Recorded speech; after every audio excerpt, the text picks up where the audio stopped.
ಬದಲಾವಣೆ ಆಗ್ತಾರೆ ಅನ್ನೋ ವಿಚಾರ. ಸಲ ಬದಲಾವಣೆ ಆಗ್ತಾರೆ ಅಂದವ್ರಿ 1994 ಅವಾಗ ಇವ್ರು ಮಾಡಿಲ್ಲ. ಈಗ ಅದು ಏನೋ ರಾಜಕೀಯವಾಗಿ ಇದು ಮಾಡ್ತಾ ಇದ್ದಾರೆ. ಮುಖ್ಯಮಂತ್ರಿ ಅವ್ರ ಜಾಗ ಹೋಗಿದೆ, ಅದಕ್ಕೆ ಸೈಡ್ ಕೊಟ್ಟಿದ್ದಾರೆ ಅಷ್ಟೇ, ಬೇರೆ ಏನಿಲ್ಲ. ಅದನ್ನು ರಾಜಕೀಯವಾಗಿ ಇವರು ಒಂದು ಸ್ಟಂಟ್ ಮಾಡಿ ಇದು ಮಾಡ್ತಾಯಿದ್ರೆ. ಮುಖ್ಯಮಂತ್ರಿ ಅವರು ಒಂದು ಐದು ನಾಯಕರು ಇರ್ತಾರೆ. ಅವರ ಸಿದ್ದರಾಮಯ್ಯ ಸಾಹೇಬರು ಭ್ರಷ್ಟಾಚಾರ ರಹಿತ ಆಡಳಿತ ಮಾಡಿದರು. ಮತ್ತು ಯಾವುದೇ ಒಂದು ಅವ್ರಿಗೆ ಕಳಂಕಿಲ್ಲ. ಅದಕ್ಕೆ ಮುಖ್ಯಮಂತ್ರಿ ರಾಜೀನಾಮೆ ಕೊಡೋ ಪ್ರಶ್ನೆನೇ ಬರೋದಿಲ್ಲ. ಕಾಂಗ್ರೆಸ್ ಸರ್ಕಾರದ ವಿರುದ್ಧ ಪಾದಯಾತ್ರೆ ಮಾಡ್ತಾ ಇದ್ದಾರೆ ಮೂಡ ಹಗರಣ ನೋಡಿರಿ. ಅದೇ ಇದು ಅದು ರಾಜಕೀಯ ಸ್ಟಂಟು. ಯಾಕಂದರೆ ಸಿದ್ದರಾಮಯ್ಯ ಅಂದರೆ ಕಾಂಗ್ರೆಸ್ ಪಕ್ಷ ಸ್ಟ್ರಾಂಗ್ ಇದೆ. 136 ಸೀಟ್ ಇವರ ಐದು ಮತಗಳಿಂದ ಬಂದವು. ಮತ್ತು ಸಿದ್ದರಾಮಯ್ಯ ನಾಯಕತ್ವದಲ್ಲಿ ಎಲೆಕ್ಷನ್ ಆಗಿದೆ. ಅದಕ್ಕೆ ಗೆದ್ದಿದ್ದಾರೆ.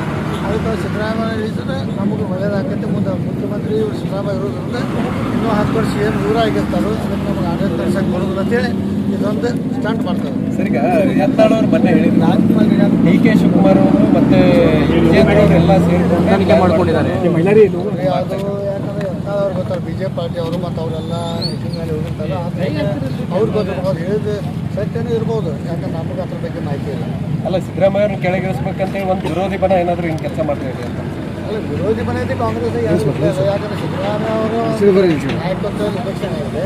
BJPಯಲ್ಲಿ ಇವ್ರು ಇಳಿಸ್ಬೇಕು. ಅದೇ ಈಗ ಮುಖ್ಯಮಂತ್ರಿ ವಿರುದ್ಧಕ್ಕೆ ನಮಗೇನು ಮಾಡೋಕ್ಕಾಗೋದಿಲ್ಲ. ಮುಖ್ಯಮಂತ್ರಿ ಅವರು ಇವರು ಯಾಕೆ ನೋಡಿದೆ ಇವೆಲ್ಲ ಬಾಕಿಗಳು ಕೊಟ್ಟಿದ್ದಾರೆ. ಮತ್ತು ಈಗ ಇವೆಲ್ಲ ಸರಿಯಾಗಿ ನಡ್ಸ್ಕೊಂಡು ಬರ್ತಾಯಿದ್ದಾರೆ. ಯಾಕೆ ಬೇರೆ ಯಾರೋ ಮುಖ್ಯಮಂತ್ರಿ ಇದ್ರೂ ಅದನ್ನು ಮಾಡೋಕ್ಕಾಗಿರಕ್ಕೆ. ಯಾಕಂದರೆ ತಿಂಗಳ 6,500 ಕೋಟಿ ಅದಕ್ಕೆ ತೆಗೆದೇ ಇಡಬೇಕು. ಅವರು 72,000 ಕೋಟಿ ಆಗಿದೆ ಒಂದು ವರ್ಷಕ್ಕೆ. ಅದನ್ನು ನಿಲ್ಲಿಸ್ಕೊಂಡು ಅಭಿವೃದ್ಧಿ ಕಾರ್ಯ ಮಾಡಿಕೊಂಡು ಸರ್ಕಾರಿ ನೌಕರದ ಎಲ್ಲ ಇವ್ರನ್ನೂ ತುಗಿಸ್ಕೊಂಡು ಹೋಗಿ ನಡೀತಾ ಇದ್ದಾನೆ. ಸಿದ್ದರಾಮಯ್ಯ ಮುಂದೆ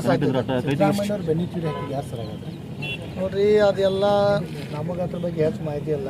ಯಾಕೆ ಮುಖ್ಯಮಂತ್ರಿ ಇದ್ದಾರೆ, ಅವ್ರಿಗೆಲ್ಲ ಅದ್ರ ಬಗ್ಗೆ ಮಾಹಿತಿ ಇರ್ತದೆ. ಯಾಕಂದರೆ ಅವರು ಕೆಳಮಟ್ಟದ ರಾಜಕಾರಣ ಬಂದವರು. ಅವರು ಸಿದ್ದರಾಮಯ್ಯ ಯಾರಿಗೆ ಬೆನ್ನಿ ಚೂರು ಹಾಕ್ತಾರೆ, ಯಾರು ಹಾಕ್ತಾ ಇದ್ದಾರೆ, ಯಾರು ನಾಟಕ ಮಾಡೋದು ಎಲ್ಲ ಅವ್ರಿಗೆ ಗೊತ್ತಾಗುತ್ತೆ. ಮುಂದಿನ ದಿನಗಳು ಸಿದ್ದರಾಮಯ್ಯ ಸರಿಪಡಿಸ್ಕೊತಾರೆ. ರಾಜ್ಯಪಾಲರು ಬಂದು ಇವತ್ತು ಏನಾದರೂ ನೋಡ್ರಿ ಅದಕ್ಕೆ ಕಾನೂನು ಹೋರಾಟ ಮಾಡ್ತಾರೆ. ಸಿದ್ದರಾಮಯ್ಯ ಕಾನೂನು ಹೋರಾಟ ಈಗ ಒಮ್ಮೆ ಬಂದು ಕೊಟ್ಟರು ಅಂದರು ಅದಕ್ಕೆ ಕಾನೂನು ಹೋರಾಟ ಮಾಡ್ತಾರೆ. ಯಾಕಂದ್ರೆ ಏನು ಹಾಕಿಲ್ಲ ನಮ್ಗೆ ಅನಿಸ್ತದೆ. ಯಾಕಂದ್ರೆ ಈಗಾಗಲೇ ಸರ್ಕಾರ ಉತ್ತರ ಕೊಟ್ಟಿದೆ. ಅದಕ್ಕೆ ಸಿದ್ದರಾಮಯ್ಯ ಅವರು ಕಾನೂನು ಹೋರಾಟ ಮಾಡ್ತಾರೆ. ನಮ್ಗೆ ಸಪೋರ್ಟ್ ಸಿದ್ದರಾಮಯ್ಯ ನಮ್ಮ ಗುರುದು ಮೊದಲೇ ಹೇಳಿದ್ರು. ಸಿದ್ದರಾಮಯ್ಯ ನಮ್ಮ ವೈಯಕ್ತಿಕ ಫುಲ್ ಸಪೋರ್ಟ್. ನಾವಲ್ಲಿ ಪಕ್ಷೇತರ ಇದ್ವಿ. ಅದಕ್ಕೆ ನಾವು ಸಿದ್ದರಾಮಯ್ಯ ಸಾಹೇಬ್ರಿಗೆ ಮೊದಲಿಂದ ಸಪೋರ್ಟ್ ಇದ್ದೇವೆ. ಈಗ ಒಂದು ಎಡಕ್ಕಂತ ಸನ್ನಿವೇಶ ಸೃಷ್ಟಿ ಆಗ್ತಂದ್ರೆ ಮುಖ್ಯಮಂತ್ರಿ ಬದಲಾವಣೆ ಆಗೋ ಪ್ರಶ್ನೆ ಇಲ್ಲ. ಸನ್ನಿವೇಶ ಸೃಷ್ಟಿ ಆಗೋಲ್ಲ, ಬದಲಾವಣೆ ಆಗೋದು ಸಾಹೇಬ್ರೆ. ಅದು ಆಗೋದು ತೆಗೆದು ಬಿಡ್ರಿ. ನೋಡಿ, ಸತೀಶ್ ಜಾರಕಿಹೊಳಿ ಮುಖ್ಯಮಂತ್ರಿ 10 ವರ್ಷ ಏನು ಹೇಳಿಲ್ಲ. ಅವರ ಇವರೇ ಒಬ್ಬ ಎಬ್ಬಿಸ್ತಾರೆ. ಇನ್ನೂ ಸಿದ್ದರಾಮಯ್ಯ 10 ವರ್ಷ ಇವರೇ ಮುಖ್ಯಮಂತ್ರಿ.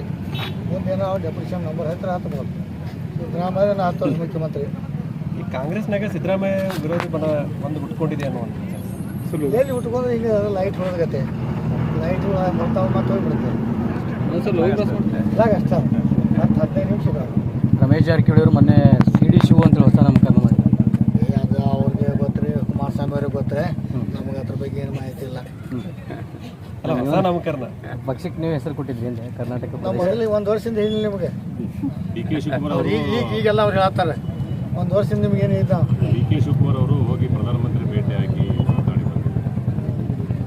ಅದ್ರ ಬಗ್ಗೆ ನೋಡ್ರಿ ಎಲ್ಲ ಅವರ ಮುಖ್ಯಮಂತ್ರಿ ಮಾಹಿತಿ ಇರ್ತದೆ. ಅದೆಲ್ಲ ಅವ್ರು ನೋಡ್ತಾರೆ. ನಮಗೆ ಅದ್ರ ಬಗ್ಗೆ ಏನು ಮಾಹಿತಿ ಇಲ್ಲ. ಮುಖ್ಯಮಂತ್ರಿ ಸಿದ್ದರಾಮಯ್ಯ ಅವರು ಇವರ 5 ವರ್ಷ ಕಂಟಿನ್ಯೂ. ಮುಂದಿನ 2028 ಇವ್ರಿಗೆ ಎಲೆಕ್ಷನ್ ಆಗಿದೆ. ಅವಾಗೂ ಅವರೇ ಸಿದ್ದರಾಮಯ್ಯ ಮುಖ್ಯಮಂತ್ರಿ ಅವರು.